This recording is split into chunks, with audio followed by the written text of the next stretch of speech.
Hey there welcome to the Urdu 10 तो मेरा नाम ताहा बशीर है और आज हम लोग क्लास 10 का चैप्टर 3 जो है जान पहचान का नेकी और बदी उसको आज हम लोग पूरी तरीके से पढ़ेंगे और कंप्लीट कर देंगे। तो आज का जो टेबल ऑफ कंटेंट है जो मतलब आज हम लोग पढ़ाई करेंगे इस वीडियो में वो है नज़ीर अकबर आबादी के बारे में जानेंगे जो राइटर है इस नज़्म के। उसके बाद नज़्म पढ़ेंगे और उसका साथ ही साथ हर एक पैराग्राफ का खुलासा उसी साथ ही में पढ़ लेंगे। उसके बाद हम लोग वर्ड मीनिंग यानी मानी और सवाल और जवाब यानी क्वेश्चन आंसर जो तुम्हारे बुक में रहते हैं वो पढ़ लेंगे। उसके बाद पूरा वीडियो में तुमने ध्यान लगाया है कि नहीं सही से उसके लिए MCQs की प्रैक्टिस कर देंगे। चलो बिना कोई वक्त जाया कि हम लोग चैप्टर स्टार्ट करते हैं। तो पहली बात है नज़ीर अकबर आबादी जो ये है इनकी बॉर्न ये 1740 में बॉर्न हुए और 1830 में इनका डेथ हो गया। नज़ीर अकबर आबादी का पूरा नाम वली मोहम्मद था। वो दिल्ली में पैदा हुए, अपने ख़ानदान के साथ आगरे में आकर बस गए। नज़ीर अवामी शायर थे। अवामी शायर यानी मतलब कि नेशनलिस्ट शायर जो हुए ना मतलब आसपास से। इनके शायरी में हिंदुस्तानी माहौल की अक्कासी दी गई थी। उन्होंने यहाँ के मौसम, मेलों, त्योहारों और इंसानी ज़िंदगी के मुख्तलिफ पहलुओं पर बहुत सी नज़में लिखी हैं। बेसिकली वो इंडिया में जो भी चीज़ देख रहे हैं सुन रहे हैं उसको मतलब अच्छे तरीके से नज़्म के फॉर्म में लिखते थे। सामने के मौज़ूआत को सीधी सादी ज़बान में बयान करना नज़ीर की बहुत बड़ी खूबी है। उनके पास अल्फाज के गैर मामूली ज़ख़ीरा ये हर एक शायर के लाइन में तुम लिख सकते हो। तुम्हें कुछ नहीं याद आ रहा ये लाइन लिख देना, हर जगह वैलिड रहेगी। और देखो सामने के मौज़ूआत यानी जो सामने में देख रहे हैं ना उसको शब्दों में पिरोना, माने लफ्ज़ों में पिरोना इनकी मतलब खास अंदाज थी। मतलब उसको इतना अच्छे लफ्ज़ में ढाल देते थे इसका नज़्म बन जाता था। अल्फाज का इस्तेमाल करते इनके कलाम में तासीर बहुत थी। रोटियां बंजारा नामा, देखो अब कोई भी शायर का जो फेमस बुक रहेगा ना या नज़्म रहेगी उसका नाम 3 एटलीस्ट हर का याद रखना। इसी तरह हिंदुस्तान के मुख्तलिफ मौसमों, पहलू और शख्सियतों पर नज़ीर ने नज़्में लिखी, अपनी खास पहचान रखती है। वो उर्दू के मारूफ शायर है और वो उर्दू के मारूफ शायर है ये भी हर शायर के लाइन में घुसा सकते हो तुम, क्योंकि कुछ कुछ ऐसा यूनिवर्सल लाइन होता है ना जो हर शायर में वैलिड रहता है। तो वो सब है ना मैं तुम्हें मार्क करते जाऊंगा कि कोई और शायर का भी आ जाए तो उसमें भी तुम लड़खड़ाओ नहीं। अब बेसिकली हम लोग पोएम स्टार्ट कर रहे हैं। नेकी और बदी यहाँ पे लिखा हुआ है। तो नेकी है दुनिया जिसकी नाव में यह और तरह की बस्ती है, जो महंगों की यह महंगी है और सस्तों को यह सस्ती है।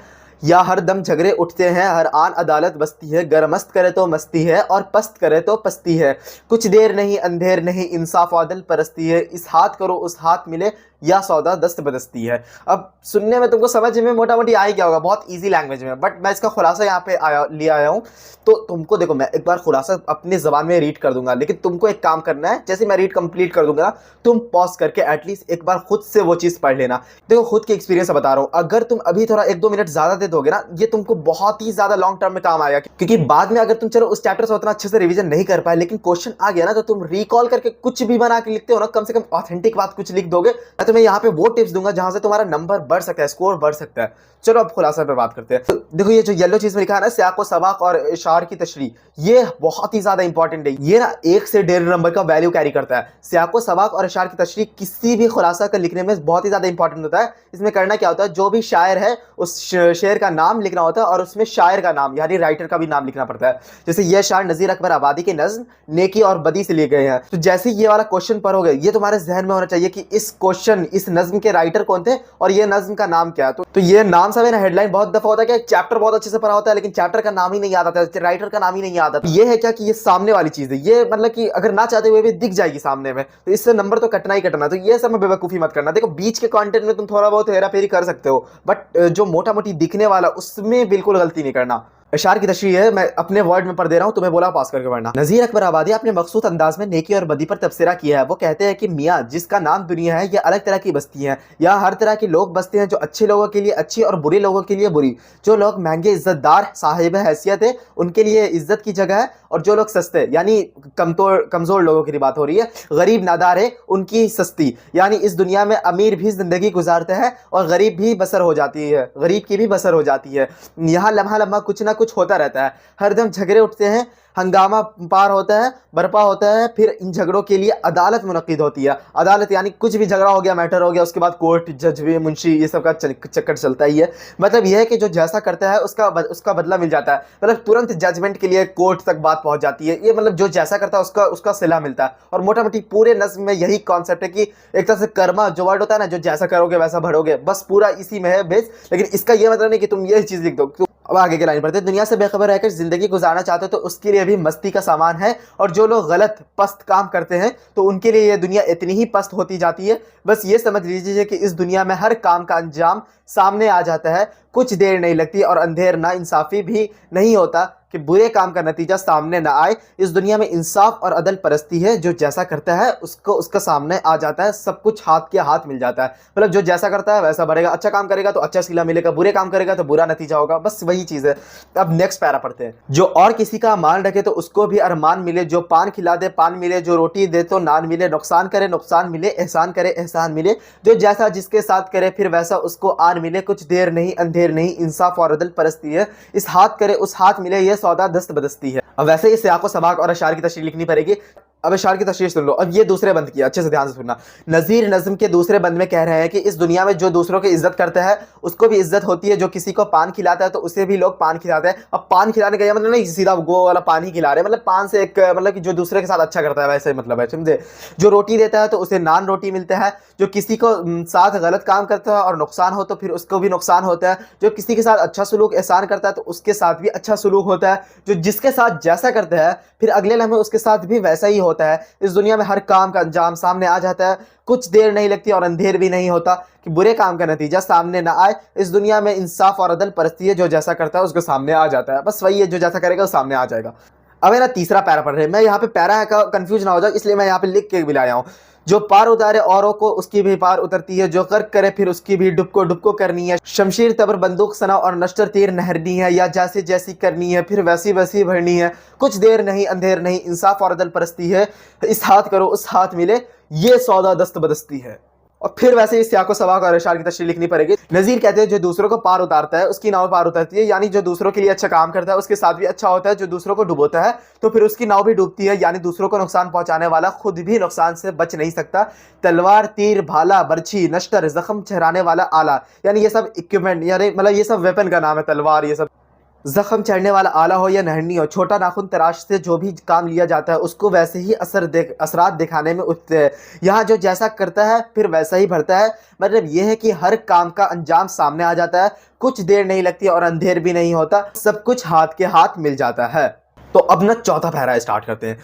जो ऊपर ऊंचा बोल करे तो उसका बोल भी भाला है, और दे पटके तो उसको भी कोई पटकने वाला है, बेजुल्म खता जिसके जालिम ने मजलूम ज़बा कर डाले हैं, इस जालिम का भी लोहू का फिर बहता नदी नाला है, कुछ देर नहीं अंधेर नहीं इंसाफ अदल परस्ती है, उस हाथ करो उस हाथ मिले, जो ये सौदा दस्त बदस्त। अब देखो सियाको सबाक वही है, इशार की तशरीह पढ़ता हूँ। इस बंद में नज़ीर कह रहे हैं कि जो शख्स किसी की बात को सराहता है उसके एहतराम करे तो फिर दूसरे भी उसकी सराहते हैं और इज्जत करते हैं, जो किसी को जलील व ख़ार करता है तो फिर उसे भी लोग जलील व ख़ार होना पड़ता है, जो शख्स किसी के साथ बिला वजह जुल्म सितम करता है, किसी को मार डालता है तो फिर लोग उसके साथ भी वैसा ही सलूक करते हैं, फिर उसका लहू मतलब खून इस ज़मीन पर बहता है और नजर आता है, यानी जो जैसा करता है उसे वैसा ही भुगतना है। इस दुनिया में ना तो देर होती है ना अंधेर, यहाँ इंसाफ और अदल परस्ती है, इस हाथ का किया हुआ उस हाथ के सामने आता है, सब कुछ हाथ के हाथ मिल जाता है। देखो अब तुम्हारा नज़म और खुलासा वाला पार्ट कंप्लीट हो गया। अब तुम्हारा इंपॉर्टेंट क्वेश्चन जो एग्जाम में आते हैं वो सब तुम्हारा इंपॉर्टेंट वाला पार्ट अब स्टार्ट हो रहा है। कोई भी नज़म कुछ भी रहे, हर का नज़म का मरकजी ख्याल इस तरह का पूछा जा सकता है। देखो ये सब क्वेश्चन है ना टीचर को बनाने में बहुत इजी होता है और चेक करना भी बहुत इजी होगा टीचर के लिए। तो नज़म का मरकजी ख्याल बहुत ही इंपॉर्टेंट होता है। देखो इस नज़म का मरकजी ख्याल क्या है, तुम्हें ये सारे नज़म का मरकजी ख्याल का एक वीडियो मैं एग्जाम जब बोर्ड उठ होने लगा तब एक बोल देना, कमेंट कर देना, मैं वो सब बना के ले जाऊंगा। एक जगह रहता है ना सब कुछ इकट्ठा, तो बहुत ही ईजी होता है। देखो नज़म का उन्वान है नेकी और बदी। इससे मुराद ये है कि लोग नेक काम करते हैं तो उन्हें की नेकी का फल मिलता है, जो बदी करते हैं उनके साथ भी बदी होती है। इस दुनिया में जो जैसा करता है वैसा पाएगा, यहाँ हाथ के हाथ हर बात का फैसला हो जाता है। देखो ये मरकजी ख्याल तुम नहीं लिख सकते थे। अब देखो मुश्किल अल्फाज के मानी यानी वर्ड मीनिंग सीधा सीधी हम लोग पढ़ लेते हैं। देखो वर्ड मीनिंग बहुत खुद्दू बुद्दू है, इजी है, लेकिन कुछ ऐसा होता है ना जो भारी वाला होता है ना चुन के वही वाला आता है। एक बार नजर दोहरा लेना, मैं सारे का सारा एक बार पढ़ दे रहा हूँ तुम्हारे लिए, तुम भी साथ में देखते रहना। देखो अल्फाज अदल मतलब इंसाफ होता है, अदल परस्ती इंसाफ परस्ती। तब्र एक कुल्हाड़ी, एक्स जो होता है ना आगे में बाहर में कुल्हाड़ी टाइप का लगा रहता है, वही तब्र उसी को कहते हैं। बाला मतलब ये नहीं ऊंचा बुलंद, इसको बाला बोलते हैं।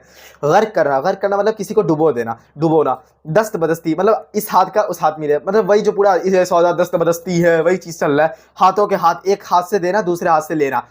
शमशीर मतलब तलवार होता है, तलवार सॉर्ड। सना मतलब भाला। नान मतलब रोटी। सवाल जवाब क्वेश्चन आंसर की बात करते हैं। देखो फर्स्ट क्वेश्चन देखते हैं। नज़्म के पहले बंदे में दुनिया को किस तरह की बस्ती बताया गया। तो पहला जवाब है दुनिया को ऐसी बस्ती बताया गया है कि यहाँ जो जैसा करता है वैसा पाता है, क्योंकि इस दुनिया में ही अदल व इंसाफ होता है। हाथ के हाथ सब मामला निपट जाता है। अच्छा करने वाले के साथ अच्छा और बुरा करने वाले के साथ बुरा होता है। इस बस्ती का यही कायदा है, यही कानून है। सवाल नंबर 2, कुछ देर नहीं अंधेर नहीं से शायर का क्या मुराद है? आंसर कुछ ऐसा है, शायर का कहना है कि हम जो कुछ करते हैं इसके असरात जल्द होते हैं। ऐसा नहीं है कि बुरे काम करने वाले को इसकी सज़ा नहीं मिले और नेकी करने वाले को वो नेकी का फल नहीं पाए। इस दुनिया में किसी के साथ नाइंसाफ़ी नहीं होती, अकॉर्डिंग टू द शायर ये बात है। ठीक, तुम लिख लेना यही चीज़। अब क्वेश्चन नंबर 3, किसकी नाव पार उतरती है? तो इसका जवाब यह है, जो दूसरों को पार लगाता है उसकी नाव भी पार उतरती है। यानी कोई ज़रूरतमंद हो या परेशानी में मुब्तला हो, उस दूसरे शख्स को उसको मदद करे तो मदद करने वाले को भी इसका सिला मिलता है। इसकी ज़रूरत और परेशानी के वक्त दूसरे लोग साथ देते हैं। ऐसा होता है, ये तुम किसी के साथ अच्छा सलूक करोगे, बिहेवियर तुम्हारा अच्छा रहेगा, तो तुम्हारे से भी लोग अच्छे तरीके से बिहेव करेंगे। क्वेश्चन की बात करते हैं, जालिम को जुल्म का क्या बदला मिलता है? आंसर सुनो, जो दूसरों के साथ जुल्म करता है लोग उसके साथ भी वैसा ही सलूक करते हैं। जो बिला वजह किसी को सताता और परेशान करता है, एक रोज़ उसे भी जुल्म सहने पड़ते हैं और परेशानियों में मुब्तला होता है। ये को होता क्या है कि जो सब्जेक्ट इजी लगता है ना, उसको या तो हम लोग नेगलेक्ट कर देते हैं या बहुत ज़्यादा पढ़ लेते हैं। तो नेगलेक्ट तो करना ही नहीं है। उर्दू अगर तुमको ईजी लगता है तो सोचो, अगर तुम्हारा मैथ थोड़ा वीक है तो उर्दू तुम्हारा वेटेज इंप्रूव कर सकता है। तो ऐसे इस तरह से स्कोर पॉइंट ऑफ व्यू से देखो कि तुमको नंबर ज़्यादा चाहिए, अभी नॉलेज है, ये है, वो सब, लेकिन एट द एंड तुम्हें स्कोर नंबर अच्छा चाहिए। घर में भी वही की इंपॉर्टेंस होती है, रिलेटिव्स में भी, और जितना भी जगह है। तो तुम्हें मार्क्स अच्छा लाने के लिए तुम्हें जो चीज़ की पॉइंट मैं बता रहा हूँ ना, वो चीज़ करते जाओ।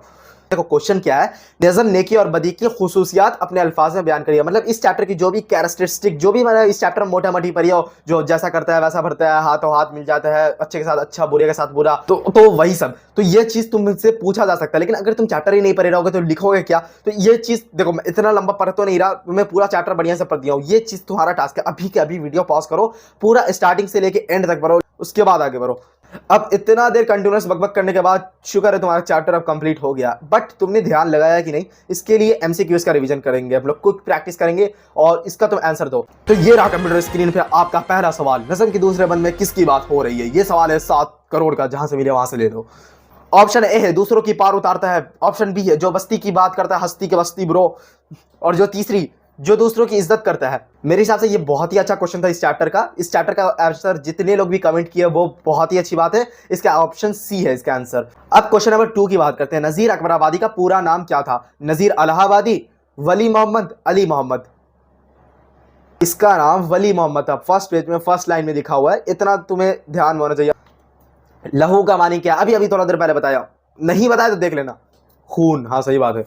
इसके साथ तुमको बहुत बहुत मुबारक हो, क्योंकि ये चैप्टर अभी का अभी कंप्लीट हो चुका है। और मैं इतनी लेट से वीडियो लाया हूँ, मतलब कि तकरीबन 1.5 महीना लग गया इस वीडियो को लाने में। मतलब इतना आलसी हो गया, मतलब आलसी नहीं यार, दूसरे की पढ़ाई, मेरी भी खुद की पढ़ाई है, उसमें बिजी रहता हूँ। उसके लिए एक्स्ट्रा टाइम, वो भी उर्दू के लिए निकालना, मतलब कोई मुझे फ्यूचर में तो काम नहीं आ रहा, लेकिन सोच रहा हूँ कि कोई चैनल नहीं है। मुझे बहुत दिक्कत हुई थी पढ़ने में, इसलिए सोच रहा हूँ कि तुम्हारे लिए कर लूँ मेरे तो। और देखो, कोई भी ग्रामर पोर्शन हो या फिर कुछ भी हो, तुम्हारे स्कूल में क्या चल रहा है मुझे नहीं पता, कब एग्जाम है क्या है, तो तुम कमेंट करते रहो और इंस्टाग्राम पेज मुझे फॉलो कर लो यार। यहाँ पे बहुत ही अलग टाइप का कंटेंट बनाता हूँ, मतलब मजा ही आ जाएगा तुम्हारे, मतलब काम का ना हो तो फिर बताना मुझे। अब बहुत देर से बकबक कर रहा है, मतलब एकदम थक गया। पता है तुमको, रात का 11:15 बज रहा है। ज़्यादा टाइम तो नहीं हो रहा, लेकिन घर में 11:15 बजे रात में ऐसे बकर बकर करना, मतलब समझ रहे हो ना, इसलिए लाइक कर ही देना एंड फॉलो कर लेना। चलो मिलते हैं नेक्स्ट वीडियो में, अल्लाह हाफिज़।